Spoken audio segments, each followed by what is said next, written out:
All right, it looks like we are live. If you can confirm that you can hear my voice fine through this microphone, that would be awesome. That will help me too if I need to do any kind of adjustments at all. So please feel free to give me a confirmation that you hear just fine. Good, I got it. Thanks, John. Appreciate it very much. All right, well, as people are gathering in here, welcome to my abode and our evening chat together. This is our third live stream. The other two were wonderful. We did of course, the Dickens classic, A Christmas Carol around Christmas time, and we did a deep read of that. And then we did in January a deep read of The Abolition of Man by C.S. Lewis, talking about a prophet of globalization. And that was very, very well received. We have, as of now, I think over 20,000 views on the video as it stands over the course of this month. So that's great. It's a nice long, hour-long study, and that'll be the time frame for this evening as well, with Aleksandr Solzhenitsyn. Well, again, while we're letting people come on in here, we posted two really cool videos today. The first one had to do with why Bernie Sanders and the Socialist Democrats are not going to be able to win 2020. You more or less can just write it off at this point. And I made the argument that the politics of the future is a politics known as post-security politics. It's what scholars would call it. It's technically post-security polity. But post-security politics deals with the border insecurities, economic insecurities, and cultural insecurities that globalization, by its nature, ends up inflicting on populations. And so the question is whether or not Sanders and the socialists are going to be able to address things like border security and cultural security. They can address economic security very much like Syriza in Greece from a left-wing socialist perspective, however much we may disagree with that. But they can do that. But they are, when it comes to borders, they're flatly open borders. And when it comes to culture, they are multiculturalists and practitioners of a secular form of identity politics. And so there's no way they're going to win, because it's the right alone that has thus far been able to address all three insecurities: border security with border enforcement, migration enforcement, economic security with some kind of economic nationalism, and then some kind of cultural security. The cultural security being bringing back our customs, our traditions, our ways of life, making America great again, making Brazil great again, making Spain great again, right? Vox Party, making Italy great again, Lega, on and on and on.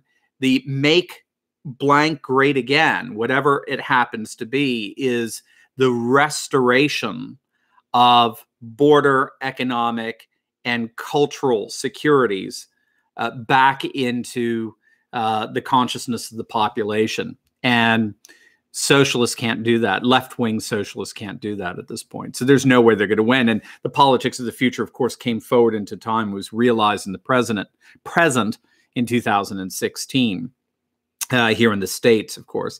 And then the second video was fun. That was on a number of studies that demonstrate that conservatives are consistently happier than liberals. Conservatives are consistently happier than liberals. People always ask me, how can you be, so optimistic? And I guess my new answer from now on is going to be, well, because I'm conservative. Conservatives are by definition happier, and significantly so. There was one study that found that conservatives are their level of happiness was very high at around 50%, whereas for liberals, it was down around 17%. So it was a dramatic discrepancy. And one of the reasons for it that scholars are arguing is a combination of three things that I talk about in the video. A combination of being married with children, taking one's religious tradition seriously, and interestingly enough, being a social conservative, not being a social liberal. Social conservatives tend to characteristically be much happier, which of course bucks the trend that you see on the media, which sees conservatives as cranky, curmudgeons, while the liberals happy and free and gay and the like. And when the reality is, we all know, the reality is actually the opposite. It's the conservatives that tend to be very happy, very go-lucky, very goal-oriented, very tolerant of others, because we have children, for heaven's sakes, and we're married. You have to learn to be able to get along with people. But liberals, in these studies, found liberals are disproportionately single, without children. They don't practice a religious tradition. They're socially open to everything, and therefore there's no order in their lives. And without order, it's very interesting. Without order, a good order, a right moral order, then, as G.K. Chesterton said, good things cannot run wild. And what Chesterton noticed is that any great thing that we encounter in our world, whether it's great literature, art, poetry, virtuosic instrumental playing, like a violinist or pianist or cellist, or a great athlete of some kind, right? Soccer, basketball, whatever it is, that person that we're encountering mastered rules. They mastered form. They mastered protocol. They mastered strategy. And the mastering of the rules and order did not stifle them or constrict them. It made them free. And so this is G.K. Chesterton, the British journalist, writing at the beginning of the 20th century. He said, "The more I considered Christian civilization, the more I realized that though it was made up of rule and order, the chief end of that rule and order was to make room for good things to run wild." And that's, it seems to me, the reason why conservatives are so much happier than liberals. So there's the two videos that we did today. You may want to check those out at some point. I think they're pretty good. All right. So tonight we are going to take a look, a deep read, and I'm seeing people coming on in. Good. Well, all right. We have 455 watching now. Excellent. Welcome, everyone. Thank you so much for being here. We're going to take a deep read of Aleksandr Solzhenitsyn's Harvard address entitled "A World Split Apart" or "World Torn Apart." And the reason why I chose Aleksandr Solzhenitsyn is I've had several of our subscribers email me saying they really wanted me to address Aleksandr Solzhenitsyn and his relevance to globalization and the world we're living in today. And I've been a fan of Solzhenitsyn now for I can't even, for how long, 20 years or so. Absolutely love his work. And so I thought, yeah, absolutely, we're going to have to do that. If you don't know Solzhenitsyn, and just a quick little précis of his life, he was an extraordinary, heroic figure. Probably some would consider perhaps one of the single most heroic figures of the 20th century. He had the courage to stand up to Stalin. He ended up spending nearly 10 years in a gulag, Soviet prison camp. He ended up actually writing a wonderful work called A Day in the Life of Ivan Denisovich. Maybe we can do that one at some point. That's going to take a little more than an hour to go through, but it's a wonderful read. That actually was widely read in the Soviet Union, and it depicted a day in the life of a prisoner in one of the Soviet prison camps. He had the courage to stand up for truth, no matter where he was, whether he was in the Soviet Union or whether he was here in exile in the United States. He was a 1970 Nobel Prize winner for his work in literature. He was born in 1918 in Kislovodsk. Did I say that right? Kislovodsk, which is in the south west of Russia, between the Black and Caspian Seas. He studied mathematics at Rostov University, while at the same time taking correspondence courses from the Moscow Institute in Philosophy. So he was a real Renaissance man in that he was doing both, you notice, mathematics and philosophy, literature, art, and the like. So this is something that the classical liberal arts stresses. The classical liberal arts are made up of grammar, dialectic, and rhetoric that focus on words and the beauty of words. And then the other four liberal arts are arithmetic, geometry, music, and astronomy. And notice music is connected to arithmetic, and astronomy is connected to geometry. So arithmetic studies number, geometry studies number in space, music studies number in time, and astronomy studies number in space and time. And so this is what the 7 liberal arts curriculum was. So you were not either a math guy or a literature guy. You were not either techie or artsy. To be artsy by definition is to be techie, and to be techie is by definition to be artsy. They need each other and they imply one another, largely because this is a curriculum that came from the Greek concept of the logos. And the logos was not simply, as you might know, John chapter 1, verse 1 begins with, in the beginning was the logos. In the beginning was the logos, and that's often translated as word.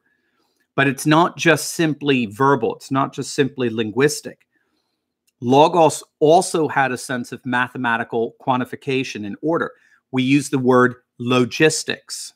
It's the same kind of thing. Logic. It's the same kind of thing where we organize and we categorize and we engage in symmetry and the like. So logos dealt with both word and order. And of course, if you think of the Genesis creation account, that's precisely what we see. We see God creating the world through his words, and then through those same words, ordering the world and creating a kind of economy, a kind of rule and structure. So classically, an educated mind was able to do both literature and math, right? Both art and science, all bound together and held together by theology, which was the study proper of the Logos.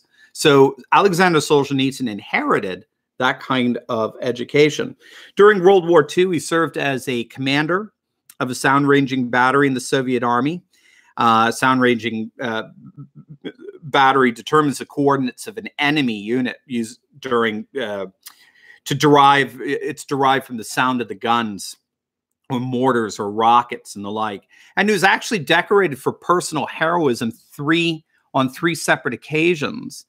And nevertheless, in 1945, he was arrested, having found to have criticized Stalin in his private correspondences. And so he was sent to an 8-year term in a labor camp. And that is what inspired him to write A Day in the Life of Ivan Denisovich. It was during that time when he was in the labor camp that he claims he was converted to a very definite, a very committed life to Christian principles and to the hope of the return of Christian civilization to Russia. And the beauty is he was able to live long enough to see the beginnings of that civilization emerge, particularly with the Putin government. He had no time for Yeltsin. Solzhenitsyn hated Yeltsin, as I understand it. He had no time. He just thought Yeltsin was just a drunken Vegas bum. He saw Putin as actually having a real lasting vision for recovering Russian Orthodox civilization, so that they would now have a moral order that can finally replace communism. He was let out of the prison, and he was sent into a permanent internal exile in Kazakhstan. And it was during that time he wrote A Day in the Life of Ivan Denisovich. And he sent it to a publisher, and the story goes something like this. It's really neat. The publisher went home, and he got into bed, and he had in his bag, his briefcase, a number of manuscripts of what people sent in for him to consider publishing. And he was reading through them, didn't find anything much. And then he came across A Day in the Life of Ivan Denisovich by Aleksandr Solzhenitsyn. And at some point, while he was reading it, he stopped, got out of bed. He got out of his pajamas, changed back into his suit and tie, sat down at a table and a chair, in his words, to give this manuscript a proper read. He read it straight through and then went back to the beginning and read it straight through again, all throughout the evening. He was enamored with it. He recognized he was in the presence of a genius, a literary genius. And now, whether or not they were going to publish it depended on the opinion of Nikita Khrushchev, right, the general secretary at the time. Now, Khrushchev wanted to get rid of any respect for Stalin. Khrushchev did not like Stalin. They considered Stalin a monster. So Khrushchev liked the work because it was very critical of the Stalin-era work camps. And so, as I understand it, he actually asked his staff to read it. And everyone who said, yeah, we should publish it, he said, great. Everyone who said we shouldn't publish it, he immediately fired. He thought, uh-oh, they're Stalin-esque. I got to watch out for them. They'll stab me in the back when I'm sleeping or something like that. So they did publish A Day in the Life of Ivan Denisovich. As I understand, it was the only work by Solzhenitsyn published in the Soviet Union during its period up to 1991. But they found that he was not just a critic of Stalin. He was a critic of communism, of atheism, Marxism. And so he was banished. If I recall, he was sent on an airplane to, Frankfurt in 1974, West Germany. And after a sojourn in Zurich, he moved to Vermont in 1976, where he lived until I thought early 2000s or maybe late 90s. He went back to Russia. I'm sorry, I don't have that information in front of me. He spent his years in Vermont. He loved Vermont. Vermont reminded him of Russia.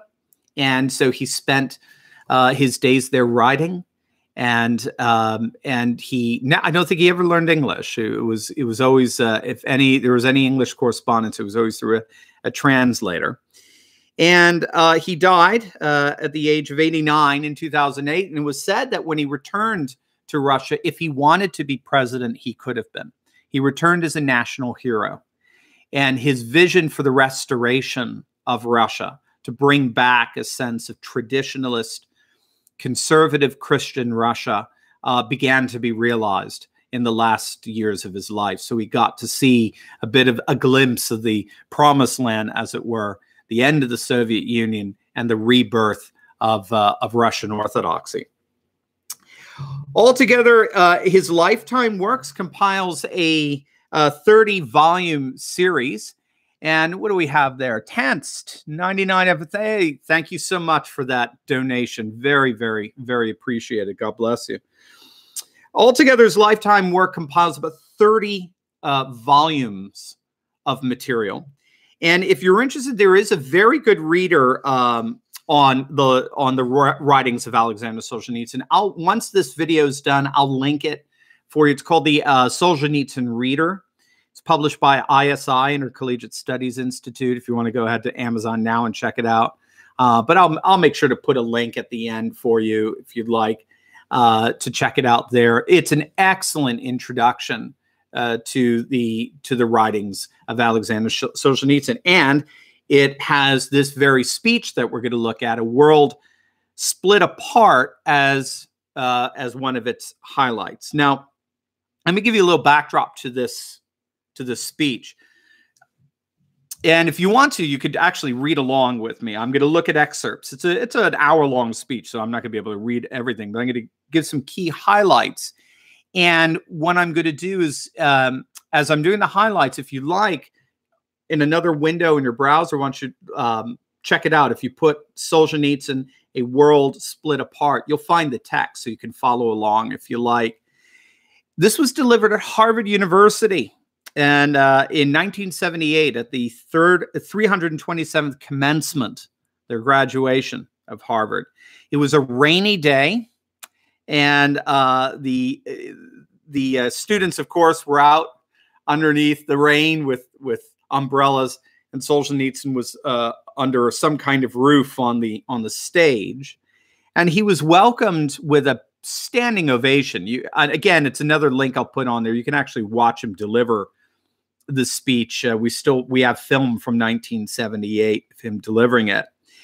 He was introduced as a great Russian dissident, as a great critic of the Soviet Union.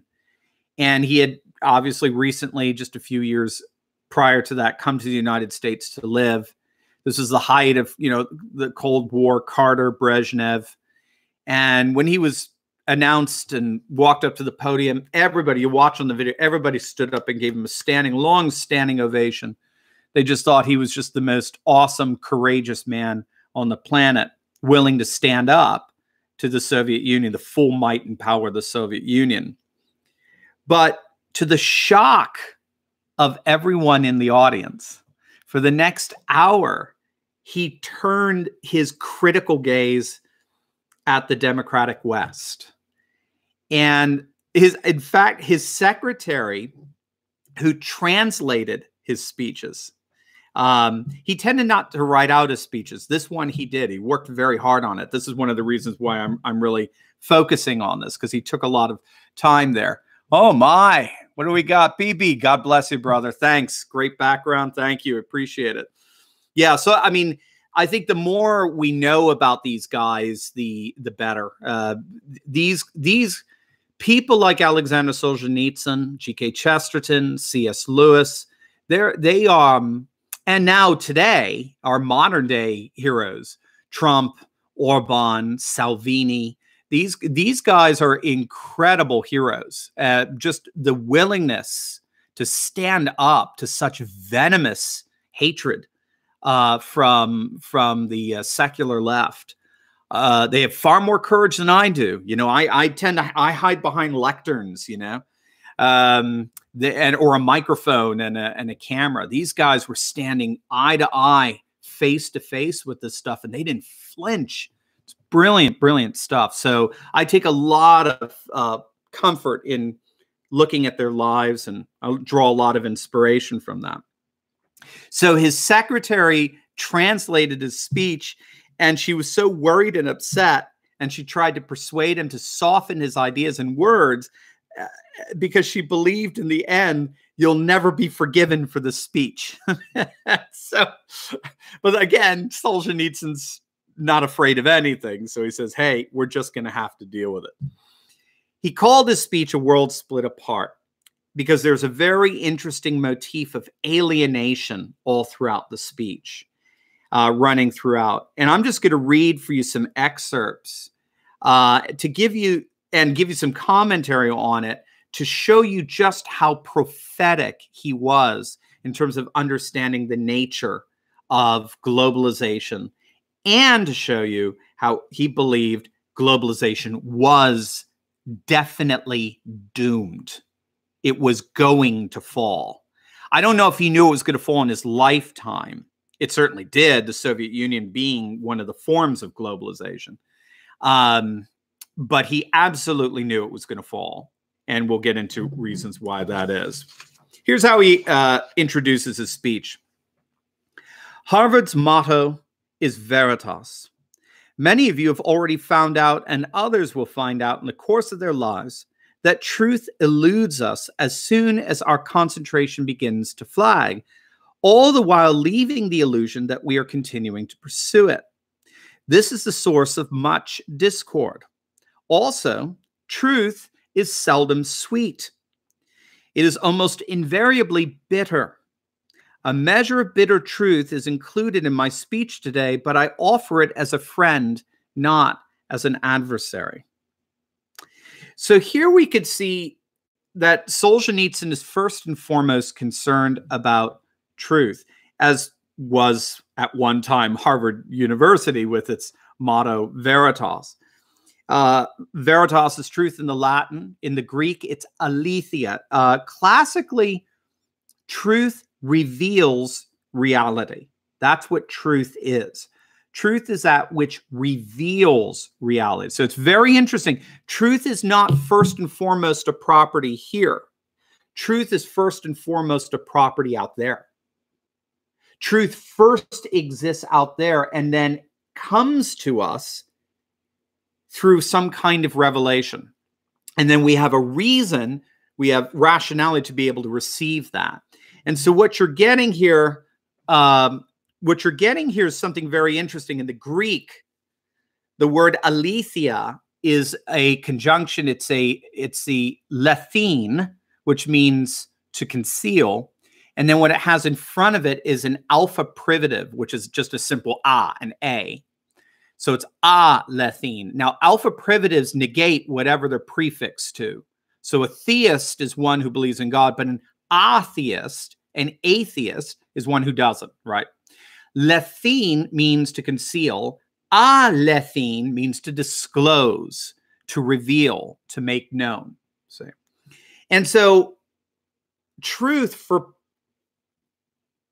Solzhenitsyn, as well as the classical mind, is all about revealing reality. And so as a revealer, as a discloser, Solzhenitsyn, I think, sees himself very much in prophetic terms. He sees himself as a prophet revealing reality to the faculty and the students and the administration of Harvard University, a reality he knows his audience is not going to like to hear, because it's largely grown numb to it. It's grown blind to it. So this is the first thing I think we need to get as we're reading this speech. This is very much a prophetic address. Indeed, virtually all of his literary work is prophetic. He goes on. 3 years ago in the United States, I said certain things that were rejected and appeared unacceptable. Today, however, many people agree with what I said then. The split in today's world is perceptible even to a hasty glance. Any of our contemporaries readily identifies two world powers, each of them already capable of utterly destroying the other. He's, of course, talking about the United States and the Soviet Union. However, the understanding of the split too often is limited to the illusion according to which danger may be abolished through successful diplomatic negotiations or by achieving a balance of armed forces. The truth is that the split is both more profound and more alienating, that the rifts are more numerous than one could see at first glance. These deep, manifold splits bear the danger of equally manifold disaster for all of us, in accordance with the ancient truth that a kingdom, in this case our earth, divided against itself, cannot stand. So Solzhenitsyn opens up his speech with the Babel-inspired observation that mankind is separated into original and distinct worlds, distinct independent cultures that are often far removed from each other, frequently unfamiliar with each other, and often are guilty of not reflecting, self-reflecting, right, on their own political, economic, and cultural norms. And he goes on. There is the concept of the third world, and thus we already have three worlds. Undoubtedly, however, the number is even greater. We are just too far away to see. Every ancient and deeply rooted self-contained culture, especially if it is spread over a wide part of the Earth's surface, constitutes a self-contained world full of riddles and surprises to Western thinking.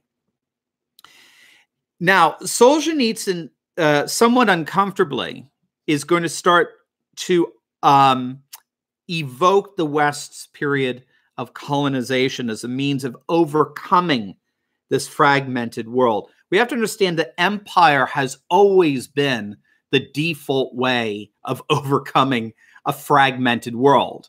So in the Christian tradition, of course, this fragmentation comes as a result of the fall. In paradise, there's a perfect communion between Adam and Eve, who are supposed to be fruitful and multiply, thus producing a third, and therefore each family becomes an image of the Trinity. So the Trinity, the Father, Son, and Holy Spirit, are perfect and infinite harmony and community. And then God creates humanity in his image, husband, wife, producing a third, being fruitful, multiplying, and thus imaging forth the Trinity in our lives. This, by the way, is why we despise homosexual marriage. We despise same-sex marriage, not because we're homophobes, not because we don't like gay people, God bless them, but what they're doing is not marriage in the Christian consciousness of things, because the whole point of marriage is to image forth the Trinity. And in order to do that, you need a husband and a wife who come together, bring forth the third. And then eventually in our split, when we fall, and even the husband and wife hate each other at that point, in our split and our fall, that split and fall is ultimately overcome by Christ, who's the new Adam, and his bride, the church, who come together and produce new creation. So, and Christ that represents God, and the church, and the woman represents the church. So Christ represents God, the church represents the earth, and God and earth are hetero. They are not homo. They're not the same. We're not pantheists in that sense. So this discord that has been unleashed on the world because of the fall and the interruption of a communal harmony, the default way of covering up that split has been empire. That's where Solzhenitsyn is going there.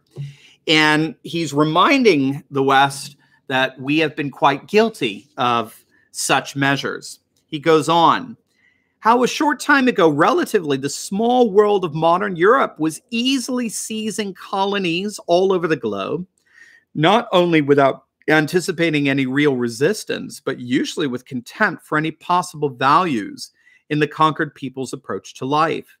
It all seemed an overwhelming success with no geographic limits.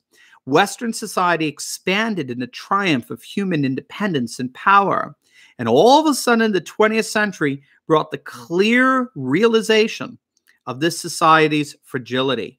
We now see that the conquest proved to be short-lived and precarious, and this in turn points to defects in the Western view of the world which led to these conquests.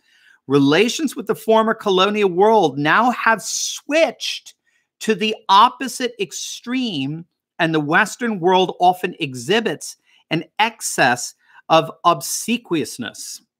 Now, that's a fascinating insight.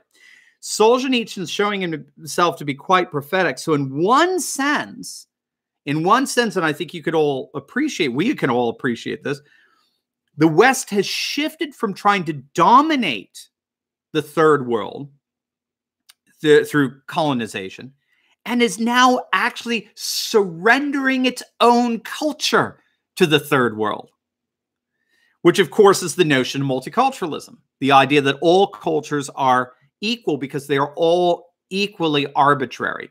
Multiculturalism is rooted in what's called a nature-culture dichotomy. So nature is made up of biology, chemistry, and physics only, but culture are the various kinds of meaning systems that humans come up with to project upon the world around us that are otherwise meaningless natural, biological, chemical, and physical causal laws.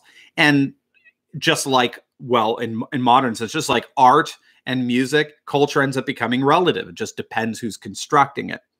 And so we're living in a time now where we're being told, if you think your culture is superior, that's the epitome of arrogance, because what you're in effect doing is you're doing your own form of cultural colonization, cultural imperialism, telling other people they can't have their culture. So the irony now is Western nations are surrendering their culture in the name of bringing in all of these so-called third world cultures into their mix and then celebrating their culture. This is why Christianity is constantly condemned by our globalist elite, but Islam is constantly lifted up and elated and celebrated because it was considered, or is considered, a third world culture. And third world cultures are now being given this space in this new cultural Marxism. And yet, and this is what I think is most impressive in his analysis, and yet, this is all happening. This multiculturalism is all happening with the advent of a brand new form of imperialism. So this is what you have to wrap your mind around. This is how Solzhenitsyn's thinking about the world. The Western world is unraveling via its culture, because it's now becoming multiculturalist. All the cultures that it conquered, as it were, are now coming in, and they're not assimilating into that dominant European culture, or micro-European culture, one of the nations, as it were. Now the micro-European culture is being told it has to assimilate to the third world sensibilities. And Solzhenitsyn argues that's because there's a new imperialism. Imperialism didn't go away in the West. It just changed. It morphed. It shifted. And that's what he's going to go to here. But the persisting blindness of superiority continues to hold the belief that all the vast regions of our planet should develop and mature to the level of contemporary Western systems, the best in theory and the most attractive in practice. That all those other worlds are but temporarily prevented, either by wicked leaders or by severe crises or their own barbarity and incomprehension, from pursuing Western pluralistic democracy and adopting the Western way of life. Countries are judged on the merit of their progress in that Western direction. But in fact, such a conception is a fruit of Western incomprehension of the essence of other worlds, a result of mistakenly measuring them all with a Western yardstick. The real picture of our planet's development bears little resemblance to all of this. Now, again, Solzhenitsyn is being very prophetic here. I'm sure many of you are familiar with the political sociologist Francis Fukuyama and his end of history thesis. If you're not familiar with it, a couple of decades back, Fukuyama put forward a very influential argument that he basically said there were three grand totalitarian sort of experiments, globalist experiments in the world. There was a kind of Western democracy that was going to trying to cover the world. There was communism and there was fascism. Western democracy and communism teamed up to take out fascism. And then Western democracy and communism entered into a Cold War to see who would take out the other. And of course, the idea is Western democracy got rid of communism. Now with communism dead, now all of history in effect has come to an end. All of history in its pursuit to find the ideal political economic system has now culminated in Western liberal democracy and free markets and multiculturalism and lifestyle values. So that's his view of the end of history. Now, he did, in fairness, write an essay a few years after that entitled Second Thoughts. This is especially in light of Samuel Huntington, who has his the Clash of Nations, the Clash of Civilizations thesis that says to Fukuyama, dude, you have not seen anything yet. What we're seeing happening in the Balkans in the mid-90s is Fukuyama, Huntington imagined was going to happen among all civilizations across the globe. I adopt Samuel Huntington's thesis, but I don't think civilizations are clashing with each other. He thought classical religious civilizations were going to rise up. Kind of tribalism was going to clash with each other. I think that's what's happening. What's happening is that a resurgent nationalism, populism, and traditionalism is rising up, which he saw it would happen, is rising up, and it is clashing with globalization. That's the big war that's going on right now as we speak, of which we're all a part of, analyzing each and every day. Now, though Fukuyama ended up having second thoughts and kind of rescinded that thesis, the damage was already done. It was already very, very influential among intellectuals. And so the key here that you have to understand is that multiculturalism comes out precisely of this new form of imperialism, this liberal democracy, free markets, lifestyle values structure, rule of law structure that gets superimposed now on all nations, cultures, customs, and traditions. And in point of fact, eclipses those cultures, customs, and traditions and ways of life that have been marked identities for generations. It eclipses them in favor of this one-size-fits-all standardized political and economic system. And so this political standardized economic system doesn't give a whit about your culture. So that's why we have multiculturalism. We have multiculturalism because a new tyranny has kicked in. A new imperialism has kicked in. This is what Solzhenitsyn is trying to get across to the Harvard audience, who, of course, are going to be the most influential elites in this globalist experiment. So he goes on. The anguish of a divided world gave birth to the theory of convergence between the leading Western countries and the Soviet Union. It's a soothing theory which overlooks the fact that these worlds are not at all evolving toward each other, and that neither one can be transformed into the other without violence. This is where the speech gets controversial, because he's recognized that what we would call the Hegelian hope. The Hegelian hope is the notion that all of the clashing political, economic, cultural systems, they will all ultimately come together in a rational synthesis of the world. So obviously, Karl Marx drew from Hegel when he was putting together his dialectical materialism. But ironically, Francis Fukuyama drew from Hegel when he's putting together his end of history thesis. The Hegelian hope is the notion that the fundamental answer to all of life's questions can ultimately be resolved by some kind of rational synthesis of all the different antitheses, as it were, that's out there. And and what Solzhenitsyn is arguing is that's a great faith, that's a great religious commitment. That is not at all what is happening in our world. Our world is not converging around a great synthesis of reason.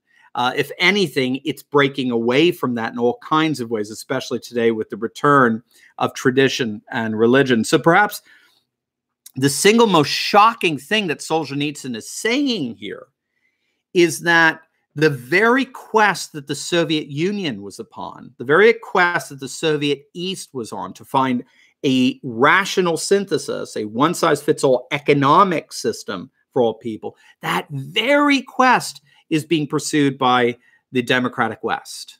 They believe they found the one political system that can systematize all differences, you see. So he's basically saying, look, the Soviet Union is pursuing its form of standardized imperialism. Well, but you guys are also pursuing yours. Now, granted, the Soviet Union's form was particularly brutal, granted, but imperialism is bad because, well, he'll get into it, but because it changes the whole notion of what it means to be human. And I'll let him explain that before I go off on another rabbit trail. So he begins by talking about these transformations of what it means to be human with this new Western version of globalization. Well, he would call it a kind of imperialism, and we now call it globalization. He begins with the loss of courage. Listen to this. A decline in courage may be the most striking feature that an outside observer notices in the West today. The Western world has lost its civic courage, both as a whole and separately, in each country, in each government, in each political party, and of course, in the United Nations. Such a decline in courage is particularly noticeable among the ruling and intellectual elites, causing an impression of a loss of courage by the entire society. Must one point out that from ancient times, a decline in courage has been considered the first symptom of the end? Solzhenitsyn begins with the loss of courage because he recognizes that in the classical and Christian worlds, courage was the chief of virtues, right? You had your four virtues, which were wisdom, justice, moderation, and courage. And the whole argument that you get in both classical and Christian civilizations is that without courage, the other three, wisdom, justice, and temperance, and moderation, they all fall. They fall apart. You have to have a willingness to defend what is right. You have to have a willingness to defend what is good, right? You think of Samwise Gamgee talking to Frodo Baggins in the Two Towers, when Frodo says, "How are we going to keep going? This is just too terrible. I can't do this anymore." And Samwise grabs him and he says, "What's going to keep us going is knowing that there is good in this world and it is worth fighting for." Right? That's courage.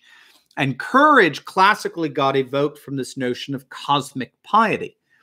Cosmic piety is this concept it's a term scholars use that to describe the way the world was thought of before the rise of the modern age, all the way up to into the 18th, 19th, and in some parts even beginning 20th century. Most of the world still believes this way, by the way, but the West and its secularization is a bit odd here in rejecting cosmic piety. Cosmic piety is the notion that the world's filled with divine meaning and purpose, and therefore every person born into the world is born into a divine obligation. We're obliged to conform our lives into a harmonious relationship with that divine meaning and purpose.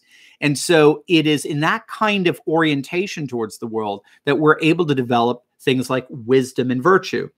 Wisdom is a knowledge of that divine meaning and purpose all embedded in the world. And virtue is the willingness to love and indeed defend that divine meaning in purpose.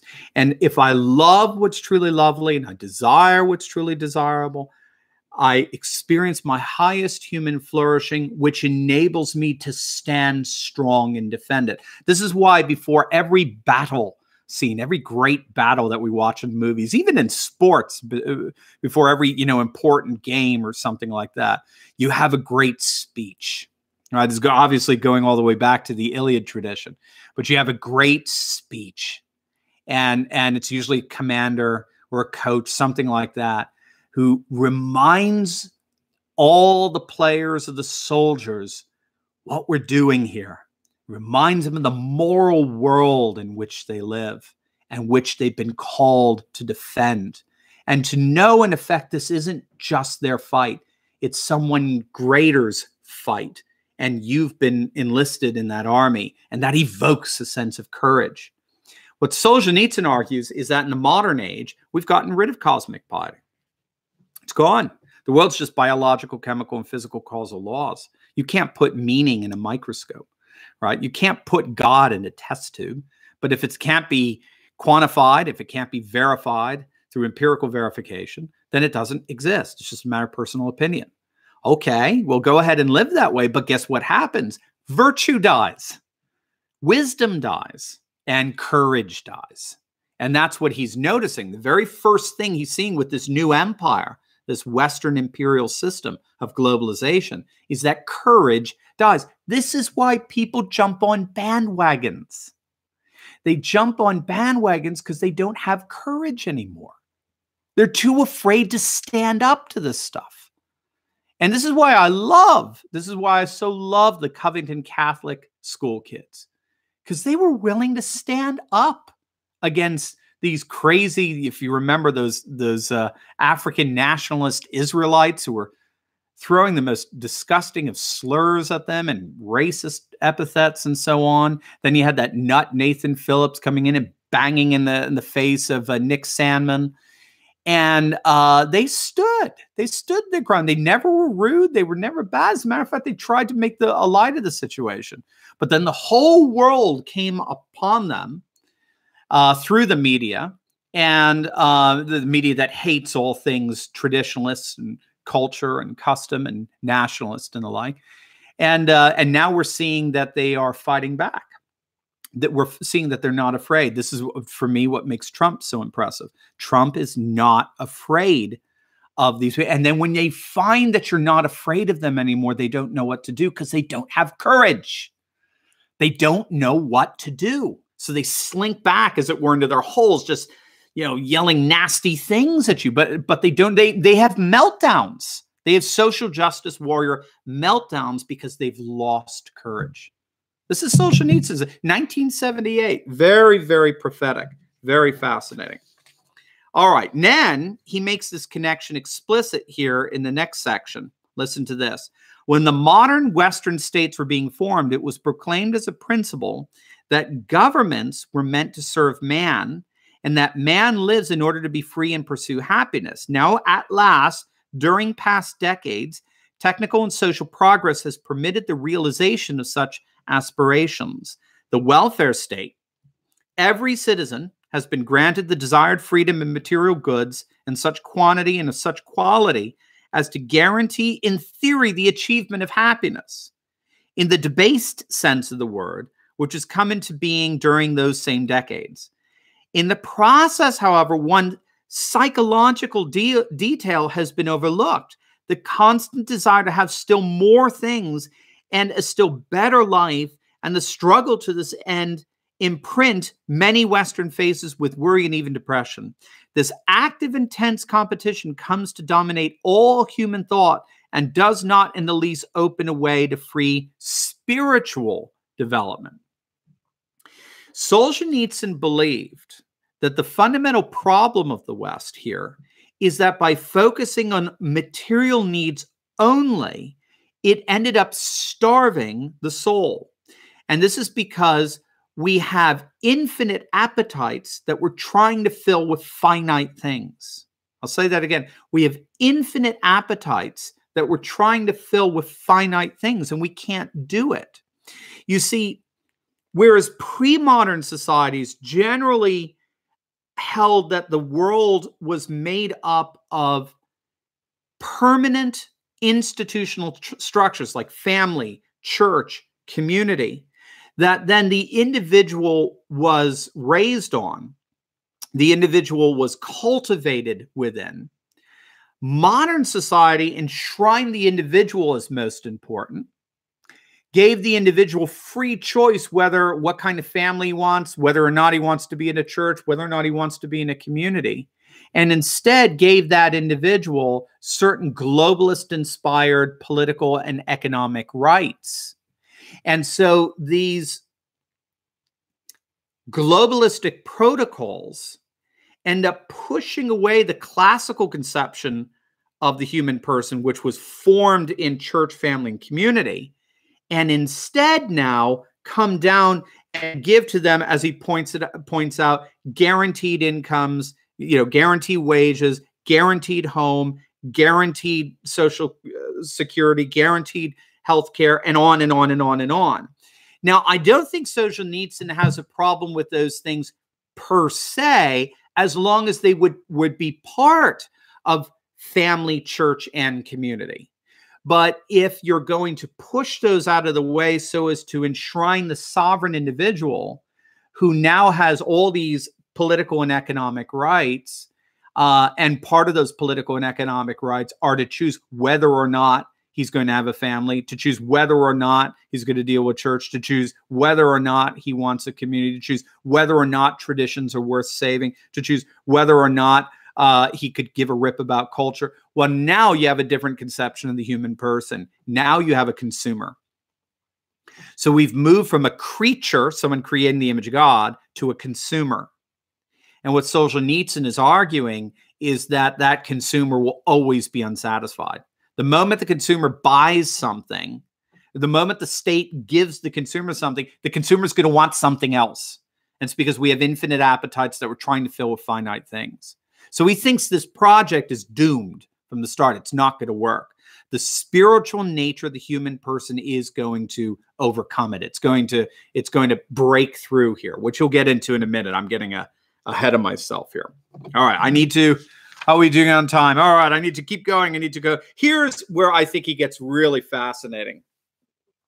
Solzhenitsyn then turns to what he sees as the heart of the Western social order, which is what he calls a legalistic society. This is interesting. Western society has chosen for itself the organization best suited to its purposes, and one I might call legalistic. Now, he's using legalistic in the globalist sense, in that our highest priority for social order is what we call rule of law, okay? It's a phrase that we like to use. We're all about rule of law. So when the Brussels is beating up Poland or Hungary, they'll say they're thwarting the rule of law, something akin to that. So keep that in mind. Notice what Solzhenitsyn says here. The limits of human rights and rightness are determined by a system of laws. And people in the West have acquired considerable skill in using, interpreting, and manipulating law though laws tend to be too complicated for an average person to understand without the help of an expert. Every conflict is solved according to the letter of the law, and this is considered to be the ultimate solution. If one is right from a legal point of view, nothing more is required.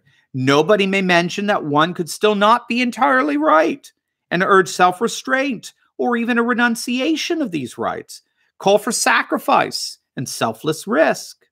I spent all my life under a communist regime, and I will tell you that a society without any objective legal scale is a terrible one indeed, but a society with no other scale but the legal one is also less than worthy of man. Whenever the tissue of life is woven of legalistic relationships, this creates an atmosphere of spiritual mediocrity that paralyzes man's noblest impulses. This, for me, is so devastating in terms of Solzhenitsyn's critique here. For Solzhenitsyn, Western society is in principle what we might call a legal society. He calls it a legalistic society, which I think is very good. In other words, we operate socially by the notion of the rule of law. But Solzhenitsyn notices that the rule of law easily degenerates into a rule by lawyers. The rule of law easily degenerates into a rule by lawyers. And this is part of this elite populist divide that we're seeing today, because notice he says the average person can't understand the laws anymore. They're so incredibly complicated, tax bills and so forth. They're 3,000 pages long. So I'll say this again, the rule of law, this is his critique, the rule of law easily degenerates into nothing more than a rule by lawyers, or we might call it a kind of judicial tyranny. And here's the major problem that Solzhenitsyn is exploiting here for us. You have fundamentally two different visions of law in our Western tradition, one that's been around for 2,500 years, and then one that's only been around for about 100 years.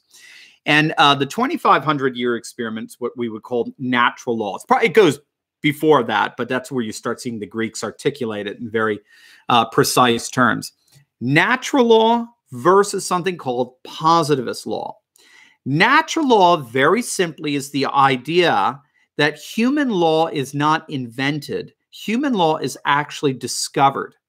It's discovered because it reflects the transcendent laws of the true, the good, and the beautiful that are out there. That's that cosmic piety. And that a good and noble and faithful and wise society establishes laws that reflect that divine meaning and purpose, that divine law out there. That's the notion of natural law in some way, shape, or form. It's natural in that it's found in nature, and we can access it through human reason. So human laws are just and good to the extent that they reflect a transcendent divine order embedded in the world around us.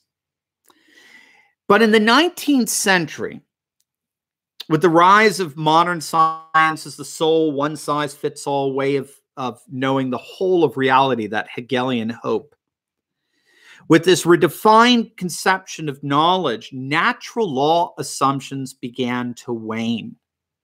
Science revealed that there was no divine law out there outside of the law of cause and effect, biological, chemical, and physical. That's not going to help us very much when we're dealing with taxes. And so in the place of natural law, you have its antithesis, which is legal positivism. And basically what legal positivism is that all law is actually human fabrication. A class of legal experts are the ones who create law. A class of legal, they're not about discovering law, they're about inventing it. A class of legal experts and judicial experts and legislative elite end up inventing law. And so this is where Solzhenitsyn is coming from, with this notion of the rule of law being really more or less a rule by lawyers, a judicial tyranny. we, the people, end up having to live under laws that they, the legal elite, quite literally make up, and therefore always stand above the law. This is why Hillary Clinton will not be indicted. Hillary Clinton, a lawyer, will not be indicted because she's part of the class that creates law. And by definition, they will create laws, of course, that benefit themselves. That's why if any of us commit a crime akin to what Hillary Clinton did, we'd go to jail. Well, she, of course, is scot-free. She's off scot-free because she's part of the class that actually lives above the law in that they invent it. And it gets worse. It's actually very, very scary. It's very concerning. Because in natural law theory, there is a distinction between law and justice. In that while society's laws can change, our standards of justice never do. That's this cosmic piety idea. This notion that there is a moral law out there is the standard of justice that our individual cultural civic laws are trying to embody in some way. And so if there is a law that is unjust, it needs to be changed, right? Because it's out of sync, it's out of harmony with that cosmic piety. However, with positivist law, justice and law come from the same source. They're consolidated, since there's no transcendent standard of justice in the created order, just cause and effect processes. And this means that our very conception of justice is just as malleable, just as flexible, just as manipulatable, something like that, right? As our laws. And since positive law derives its legitimacy from the state, then there's no basis for a citizen to contest the justice of the law beyond the decrees of the state. So positivist law is tyrannical by its nature. Does that make sense? And so this is why Solzhenitsyn ends this section with a classic line. The only thing I could think of that is worse than a nation without laws is a nation made up only of lawyers. The only thing I can think of worse than a nation without law is a nation that's made up only of lawyers. Solzhenitsyn then gets into the erosion of freedom. And without reading it just because of time, this is interesting. Solzhenitsyn argues that this legalistic conception of the world ends up creating a marred vision of freedom, because it easily degenerates into this notion that I can do anything as long as it's not illegal. If it's not illegal, I can do it, which of course degenerates into it's not illegal if you don't get caught, right? And so I begin to see freedom as in a highly negative thing. I'm free from your coercion. I'm free from your laws. I have the right to do this. There's no law against it, so you can't tell me I can't. So that's what a legalistic society creates. But again, Solzhenitsyn argues that classically freedom was not just negative. It was not just a freedom from. Do you know this one? It's not just a freedom from. It's also a freedom for. Because in Christian theology, God is the ultimately free being. And he's ultimately free because he always acts in accordance with his own nature. His perfect harmony between his volition and his nature. His acts and his nature. And so we're not just free from things, we are free for things. We've been given freedom so we can pursue those good things running wild. We've been given freedom so that we can do what we ought to do. We've been given freedom so that we can stand up for that good in this world that's worth fighting for. That's positive freedom. And what Solzhenitsyn argues, there's none of it. I come to this state and your positive freedom is gone. It's absolutely gone. All you talk about is negative freedom. Oh, that's it. And again, keep in mind, this is shortly after Roe v. Wade. which legalized abortion here by judicial tyranny, by judicial fiat. We did not have a vote on it. It was shoved down our throats, you see, through a legalistic society. And so what Solzhenitsyn noticed is, you know, in terms of applying his observations, notice what women say. Keep your laws off my body, right? It's my body. It's my right. This is my body. It's a very busy, I think it was Peter Kraft who argued abortion is a satanic parody on the Eucharist because they both involve a sacrifice and those very sacred words, this is my body. Is that cool? So this is what I think, this is what Solzhenitsyn is getting at in terms of how, again, this imperialistic structure reframes the way we conceive of our humanity. All right, let's see what we got. All right, last one. And this is he saves the best for last. The press, the media. Solzhenitsyn sees the media as particularly culpable here, amputated from any moral order. The media now, for Solzhenitsyn, is totally unrestrained, and this is back in 1978. There's no moral responsibility for misinformation on their part. There's no truth out there, right? Truth doesn't exist out there. So only this modern invention known as facts that they get to manipulate in any way they want is what's supposedly guiding them. And here Solzhenitsyn is pretty profound. His thoughts parallel the analysis of anthropologists of media who recognize that the modern media is characterized by what they suppose to be value-free reporting. Listen to this. There is yet another surprise for someone coming from the totalitarian East with its rigorously unified press. One discovers a common trend of preferences within the Western press as a whole, the spirit of the time, generally accepted patterns of judgment, and maybe common corporate interests, the sum effect being not competition, but unification. Unrestrained freedom exists for the press, but not for the readership, because newspapers mostly transmit in a forceful and emphatic way those opinions which do not too openly contradict their own and that general trend. All right, so what Solzhenitsyn's getting at here is very powerful. We have to understand that in the 19th century, the press were advocates. All the press was advocates. A good friend of mine pointed out that in Maryland, in Cecil County, Maryland, you had two newspapers. You had the Cecil County Whig and you had the Cecil County Democrat. Okay, those are your two parties, Cecil County Whig and the Cecil County Democrat. To my knowledge, only the Whig still exists, even though the party doesn't. So those two papers represented two different opinions on the issues of the world, or the issues of your time, your nations before, obviously, international reporting, more or less. So when you reported not simply from these kind of objective, factual indicators. You reported from the vantage point. Here's what's going on, and here's what we think about it.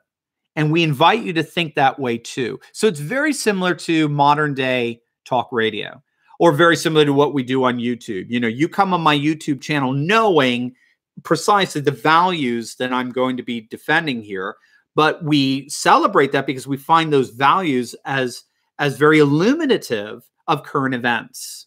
And that's kind of the way they're thinking in the 19th century. But in the 20th century, beginning of the 20th century, with the advent of modern science, and science is the one size fits all. Remember, we love science. Science is wonderful. Remember that those 7 liberal arts, 4 of them are sciences, okay?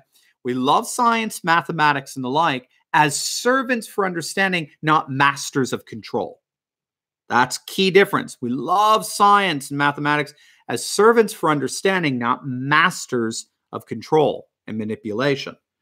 So what you get is you get this one size fits all way of understanding and knowing the world. The media adopts that and then tries to push all values aside to report the facts, ma'am. Just the facts. Only the facts. The problem with that is we split facts from values. And the moment you split facts from values, well, it's contradictory because we value that split as a culture. So there you go. The fact becomes part of the value, or the value becomes part of the fact, however you want to look at it. But once you split facts from values, values now take on an autonomy all their own. Now values are person relative. Now values are whatever you want them to be.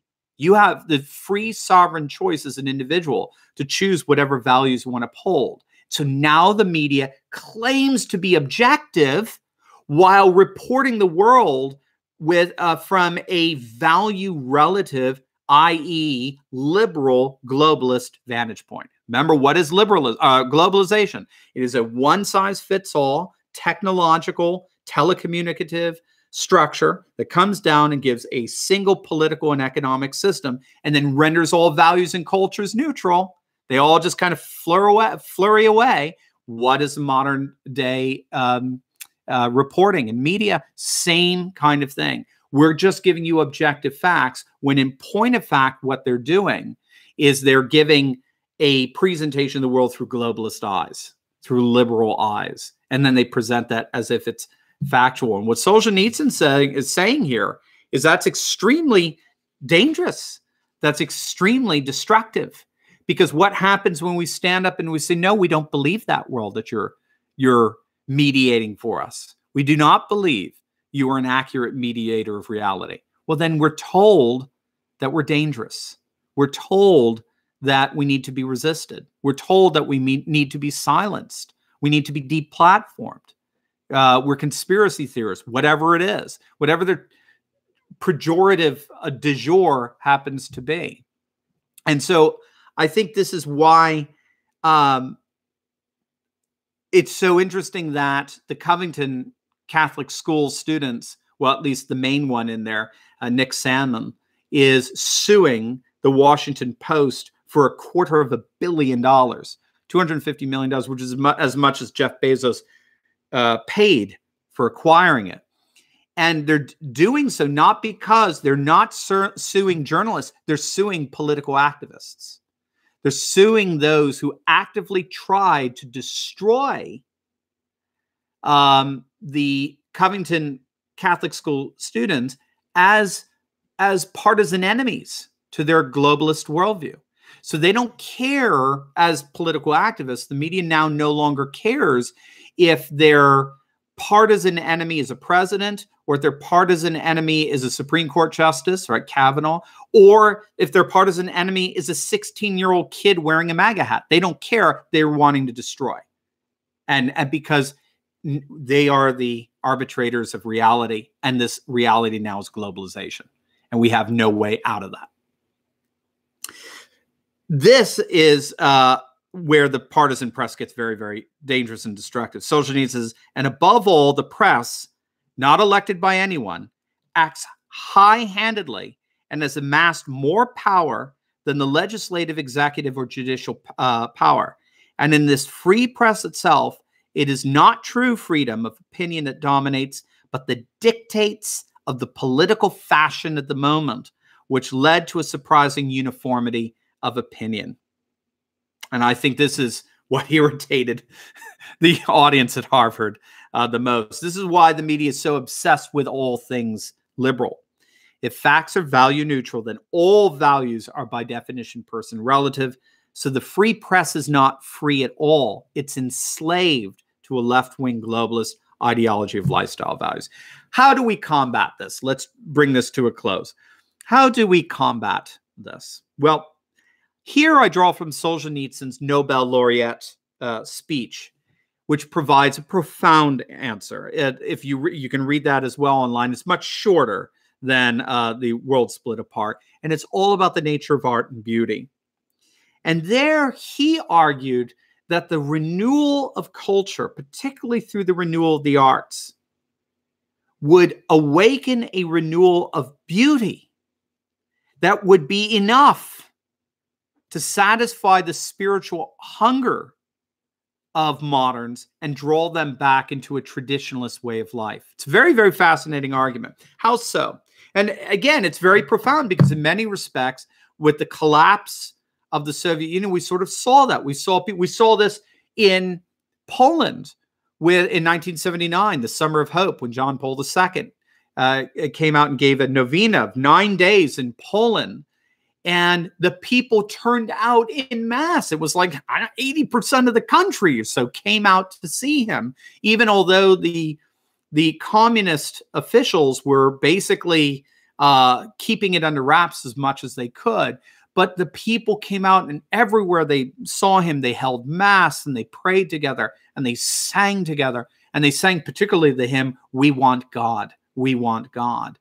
This is what Solzhenitsyn believed was happening, that the basic spiritual yearning of the human person was being starved by globalization, and that if it just but tasted real, authentic culture, real, authentic art, music, and religion, it would awaken. And it would realize there are good things worth fighting for, and I'm going to take on Mordor. So we talked about this last time, but he kind of gets into it like this in his speech. We talked about this with C.S. Lewis. The Greeks made a distinction between labor and leisure. Okay, labor is doing those things that you have to do in order to get something else out of it. Labor is doing those things that you have to do in order to get something out of it, something else out of it. So you work. My students work 8 hours at Chick-fil-A in order to get money. They don't work 8 hours at Chick-fil-A because they like chicken. They work 8 hours at Chick-fil-A because they want money, right?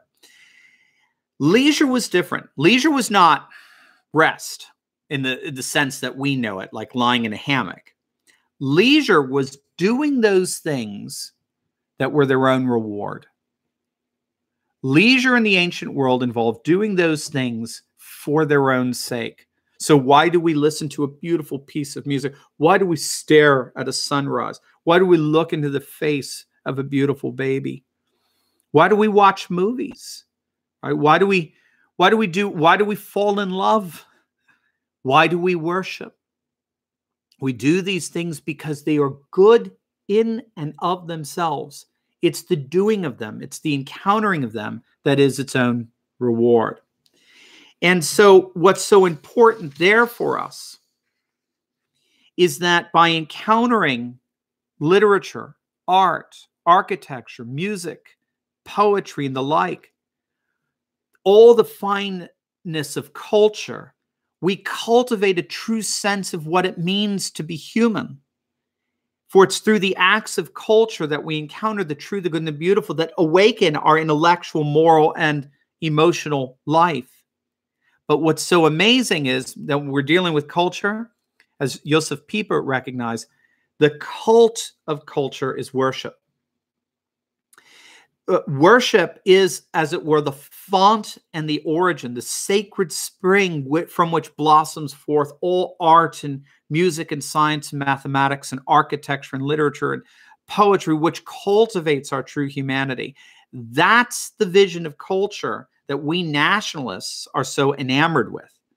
This is why globalism is so pernicious. To the extent that globalism robs us of culture, it robs us of both cult, that is acts of worship, and the cultivation of the art, the literature, music, poetry, of what it means to be truly human.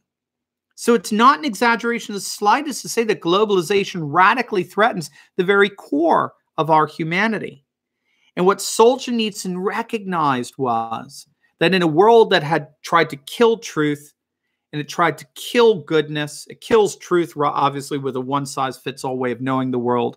It kills goodness with its legal positivism. There's no moral order in the world. He said, nevertheless, we have to remember that beauty is still there and beauty cannot be destroyed.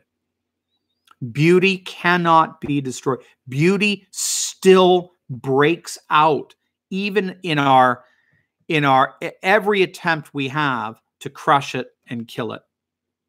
I'll give you a quick example, and then we're going to have to wrap up. I don't know how many of you know the artist Andre Serrano and his work, The Piss Christ.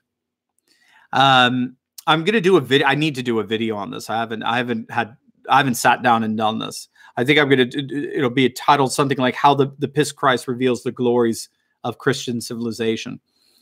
It's if you haven't seen it, it's a photograph. It's a photograph of a crucifix with Christ, on the cross, and it's submerged in this strange liquid with bubbles all around it. And it turns out it's a jar of the artist's own urine. And of course, it seems horrifically blasphemous. And all one has to ask is, well, what if he did that with the Quran? What would that represent? What would your typical Muslim want to do to him? What if he even did, we could take this a step further. What if he did that with a rainbow flag? What would the reaction be? Right? Pretty vile, pretty violent. And we could even say, what if he did that to the Mosaic Law? What if he stuck the 10 Commandments in there? Again, you have to remember, blasphemy had a death penalty in the Old Testament. But how does Christ react? Here he submerged him in a jar of urine. And how is Christ reacting there? With his arms spread out in absolute infinite love. Beauty breaks through. Beauty always breaks through if we but have the eyes to see it. That's what Solzhenitsyn argues in the end. That God is real and his beauty is going to break through this globalist, cement-based colossus, this sterile, ugly globalist world. He's going to break through with absolute beauty. And when we see it, our spirits are touched. And now we'll know that there is good in this world and it is worth fighting for. Solzhenitsyn got to see it in the end. He got to see his beloved Russia return to the Russian Orthodox faith. Remember, in 1991, there were barely 6,000 churches in Russia. Today, there are over 36,000 churches. In 1991, there were barely any monasteries still operative. Today, there are over 1,000 monasteries operative. And the Journal for Scientific Study of Religion did a very detailed study of Russian society in 2012 and did conclude via that study that Russia was indeed experiencing a Christian revival, the likes of which it had not seen in over a century. Solzhenitsyn got to see all of that. That was the gift that God gave to him before he closed his eyes. And he is a wonderful inspiration for all of us who are longing to see that beauty and that splendor as well. And I do pray that we all do get to see that very, very soon. All right, gang, that's going to sum us up and wrap us up for tonight. I really want to thank you. All right, we still have, we ran long tonight, but look at that. We still have nearly 600 there. Thanks so much, guys. It's wonderful for you to be here, especially those of you in Europe. I know you're up late. Sorry for keeping you up late there. My work schedule at the classical school requires me to be, requires me to do these things in the evening. But boy, it's a pleasure to be with you. It's a pleasure to just chat with you, and I like the comfort of my living room here. And like I said, I'll try to link up. What will I do? I think I was going to link up, a link to the book that I recommended on Amazon, and I'll link up an actual video of the Harvard address that Aleksandr Solzhenitsyn gave, and you can have that just for your references. So God bless you. We'll be back again around the same time in another month. That's right before I leave for Verona, Italy. Anybody who wants to come out and see me in Verona, especially my European buddies out there, will be with Matteo Salvini and Igor Dodon, the president of Moldova. Will be at the World Congress of Families there at the end of March. If you just look up World Congress of Families Verona, you find all the information you need. It's a great It's an amazing conference.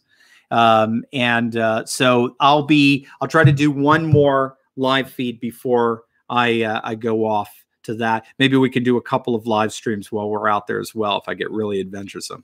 So anyway, all right, it's been a long day. Good night to you all. God bless. And we'll see you in the videos tomorrow, and then I'll see you in a live stream in another month. God bless.